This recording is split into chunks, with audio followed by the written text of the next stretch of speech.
হযরত রাবেয়া বসরি রাদিয়াল্লাহু তাআলা আনহু এর পিতার সংসার ছিল খুবই অভাবের, শুধু অভাব আর অভাব। কিন্তু সেখানেও সংসার থেমে থাকে না। সেখানেও জীবন আপন ছন্দে বয়ে যায়। নতুন প্রাণ অঙ্কুরিত হয়। আসন্ন প্রসবা একজনই বুঝতে পারেন তার জঠর থেকে আরও একটি প্রাণ পৃথিবীর আলো বাতাসে অচিরে মুক্তি পাবে। সময় খুবই কাছে। আর কিছুক্ষণ পরে হয়তো একটি নবীন প্রাণ তার অস্তিত্ব ঘোষণা করবে। রাত্রিবেলা আলো জ্বলতে হবে, কিন্তু ঘরে এক ফোঁটা তেল নেই। আলো জ্বলবে কি করে? তিনি স্বামীকে এক পড়শির ঘর থেকে খানিকটা তেল ধার করে আনতে বললেন। কিন্তু এর আগে তিনি প্রতিজ্ঞা করেছেন কোনো লোকের কাছে ধার করবেন না। কিন্তু আজ আর স্ত্রীর অবস্থা উপলব্ধি করে অনিচ্ছা সত্ত্বেও ওই প্রতিবেশীর বাড়িতে গেলেন তেল ধার করতে।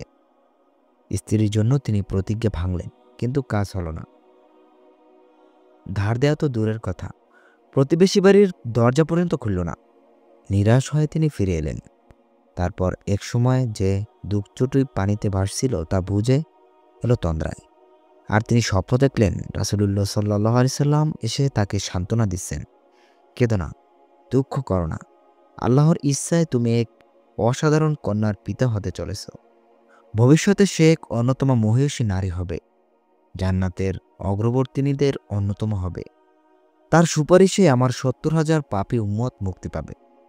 স্বপ্নযোগে রাসূল করিম সাল্লাল্লাহু আলাইহি সাল্লাম তাকে বসবার আমির ঈশার নিকট যেতে বললেন। এক টুকরো কাগজে কয়েকটি কথা লিখে নিতে বললেন। কথাগুলি হলো, হে আমির, তুমি প্রতি রাতে শোবার সময় ১০০ বার দুরূদ শরীফ পাঠ করে থাকো, আর জুমার রাতে পড়ো ৪০০ বার। আর যেহেতু গত জুমায় দুরূদ পাঠ করনি, অতএব ক্ষতিপূরণ স্বরূপ ৪০০ দিরহাম দান করে দাও। ঘুম ভেঙে গেল। এক আশ্চর্য স্বপ্ন দেখে তিনি জেগে উঠলেন। আর স্বপ্নের নির্দেশ মতো একখানি কাগজে রাসূল সাল্লাল্লাহু আলাইহি সাল্লামের কথাগুলি লিখে নিলেন। পরদিন ভোরে একটি লোক মারফত সে বাণীলিপি পাঠিয়ে দিলেন বসরার আমিরের কাছে। লিপি পড়ে বসরার আমির ঈশা অবাক। মহানবী সাল্লাল্লাহু আলাইহি সাল্লামের মূল্যবান উপদেশের কৃতজ্ঞতা স্বরূপ তিনি ১০,০০০ দিরহাম দিনদুঃখীদের দান করলেন। আর যার মাধ্যমে রাসূল সাল্লাল্লাহু আলাইহি সাল্লামের অমূল্য বাণী লাভ করেছেন তার জন্য ৪০০ দিনার আলাদা করে রাখলেন। পরে একদিন নিজেই দিনারগুলি নিয়ে গেলেন তার সঙ্গে দেখা করতে। যথাসময়ে তার সঙ্গে দেখা হলো বসরার আমির ঈশার। দিনারগুলি তার হাতে তুলে দিয়ে বললেন, আপনার যখন যা দরকার দয়া করে আমাকে জানাবেন, কোনো সংকোচ করবেন না, আমি যথাসাধ্য তার ব্যবস্থা করব। রাসূল সাল্লাল্লাহু আলাইহি সাল্লামের স্বপ্ন প্রদত্ত বাণী বৃথা যায়নি। অভাবপ্রীত অতি দরিদ্র মানুষটি সত্যি এক মহামান্বিত কন্যার লাভ করলেন।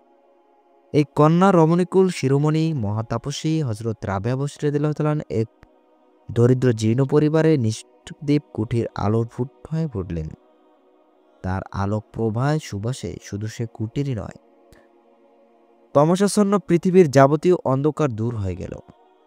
হযরত রাবেয়া বসরি ক্রমশ বড় হলেন, কিন্তু সহসা তার পৃথিবী হঠাৎ শূন্য হয়ে গেল। প্রথমে চির বিদায় নিলেন রত্নপ্রভাবিনী জননী, পরে পিতা, রয়ে গেল ৪টি অনাথ বোন। শুরু হলো অস্তিত্ব রক্ষার লড়াই। মা নেই, বাপ নেই, অথচ ক্ষুধা আছে, তৃষ্ণা আছে, আছে জীবন। ৪ বোনের তার বাড়িতে কাজ করতে লাগলো, বিয়ের কাজ। কখনো খাওয়া জোটে, কখনো জোটে না। একবেলা আধবেলা খেয়ে বা না খেয়ে তাদের দিন যায়, রাত যায়। তার উপর বসরার দেখা দিল দুর্ভিক্ষ। কে কাকে খেতে দেয়? কেই বা কাকে দেখে? বাপ মা তাদের আদরের সন্তান বেঁচে খেতে শুরু করে। তখন কে বা কার? তখন নিজের পেট বড় হয়ে দেখা দেয়, আর কারো কথা মনে আসে না। রাবেয়া বসরি এর ৩ বোন দুঃসময়ে কোথায় যেন হারিয়ে গেল। তাদের আর হদিস পাওয়া গেল না। এখন রাবেয়া বসরি একা বিশাল পৃথিবীতে, সম্পূর্ণ একা। অবশ্য আরও একজন আছেন, তিনি অনন্ত করুণাময় আল্লাহ, মানুষের মহান প্রতিপালক।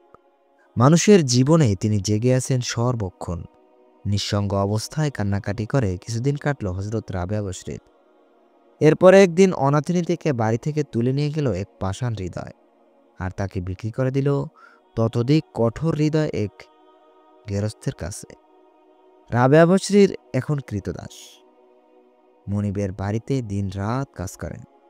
এতটুকু এদিক ওদিক হলে কপালে জোটে প্রহার আর নির্যাতন, নিষ্ঠুর গঞ্জনা। এক ফোঁটা আর এক নেই, কোথাও নেই ভালোবাসা, শুধু কাজ আর কাজ,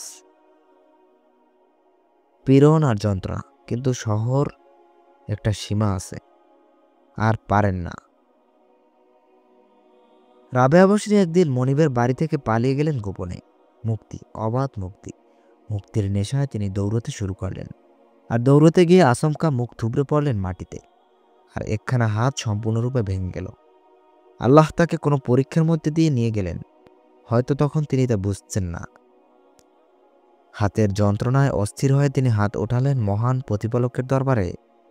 বললেন, আল্লাহ গো, আমি এক অসহায় দাসী, আমার একখানে হাত গেল যাক, তার জন্য আমার কোনো দুঃখ নেই। কেবল আপনি আমার উপর প্রসন্ন থাকুন, তাহলেই আমি খুশি। প্রভু আমার, আপনি আমার উপর প্রসন্ন কিনা দয়া করে আমাকে জানান। তার এই আপুত প্রার্থনার উত্তর পাওয়া যায়। আকাশ থেকে উত্তর আসে, দুঃখ করো না, হতাশ হয় না, দুঃখ কষ্টে ভেঙে পড়ে না। মনে রাখবে, রোজ কেয়ামতে তোমার যে মর্যাদা হবে তা দেশে ফেরেশতারাও ঈর্ষা পোষণ করবে। তা দেখে ফেরেশতারাও ঈর্ষা পোষণ করবে, সবাই তোমাকে মর্যাদা দেবে, অভিনন্দন জানাবে। আকাশবাণী হযরত রাবেয়া বসরির মনে অঢেল শান্তি এনে দিল। এখন বড় স্বস্তি তার মনে। এ ভাঙা হাত নিয়ে তিনি আর কোথায় যাবেন? মালিক নিষ্ঠুর হোক, তবু তো মাথা গোজার একটা ঠাঁই আছে ওখানে। পাশ্চাৎ ভেবে তিনি আবার মনিবের বাড়িতেই ফিরলেন।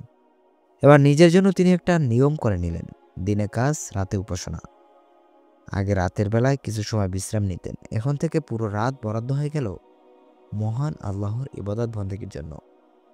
এক গভীর রাত্রে ঘুম ভেঙে যায় মনিবের। তার কানে এলো কিছু অস্পষ্ট কথার গুঞ্জন। চুপি চুপি বিছানা ছেড়ে সে উঠে এলো। চারপাশে গভীর অন্ধকার, অথচ সে দেখলো হযরত রাবেয়া বসরি এর ঘরে আশ্চর্য আলোর রোশন। দেখলো হযরত রাবেয়া বসরি তন্ময় চিত্তে অকস্ফট উচ্চস্বরে আল্লাহর উদ্দেশ্যে প্রার্থনা করছেন। হে মহান আল্লাহ, আপনি জানেন আমি সারাক্ষণ আপনার ইবাদতে আত্মনিয়োগ করতে চাই, কেননা আপনার স্বস্তি প্রশংসা আমার চোখের জ্যোতি।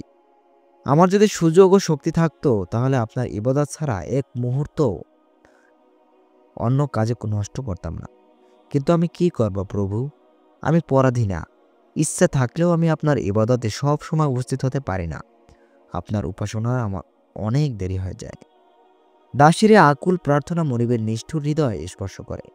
তার মনে হয় এ সাধারণ কোনো দাসীবাদী নয়, আল্লাহর প্রকৃত সেবিকা সে। তাকে বন্দিনী অবস্থায় রেখে তার সেবা ও শ্রম গ্রহণ করা ঠিক নয়, বরং অশ্রুমতী অপাপবিদ্যা বালিকার সেবা যত্ন করার কর্তব্য।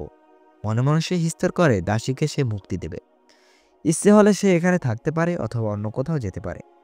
আল্লাহ তার হৃদয়ের পরিবর্তন ঘটালেন।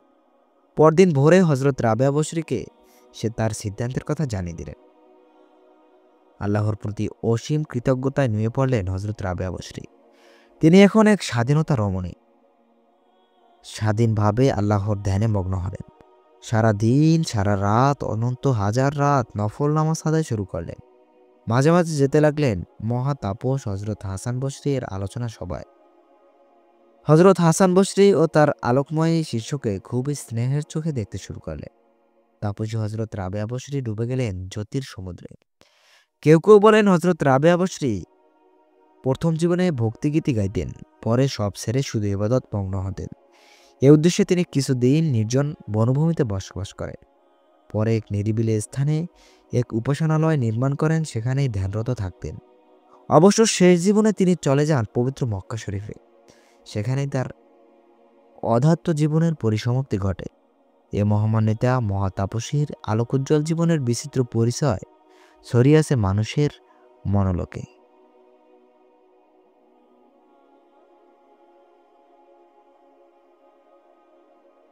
হযরত রাবেয়া বসরির এর ইন্তেকাল।